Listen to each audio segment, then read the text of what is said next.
था कादरी एंड सन से, तो यहाँ पे सारी चीज़ें फ्लुएंटली हो गई, जैसी रिक्वायर्ड थी वैसे सारी चीज़ें फुलफिलमेंट हो गई है।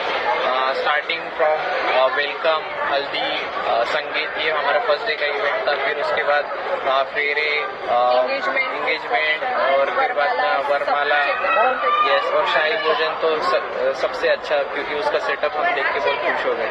तो ये सारी चीज़ें हमें बहुत अच्छी से फ्लुएंटली मिल गई। और बेसिकली जब हमें एडिशनल चीज़ें जब चाहिए थी, जैसे कि ऑन टाइम जो भी रिक्वायरमेंट हमारी रह गई थी या हमने घर से नहीं लाई थी, वो सारी चीज़ें हमने उनको बोली, तो इमीडिएटली उन्होंने विदिन 5 to 10 minutes उन्होंने हमें यहाँ पे ला के दिया।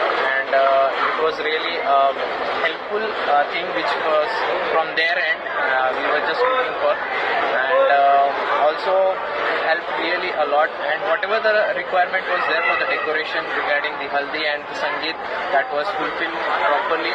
और basically हमें ऐसे पता नहीं चल रहा था एक्चुअली कि आज ग्रूम और ब्राइड के सिटिंग का कैसे करें, जो हमने उनके हाथ में छोड़ दिया था कि हमें पता नहीं है, आप बस एक अच्छा करके दो जो उनके लिए अच्छा लगे।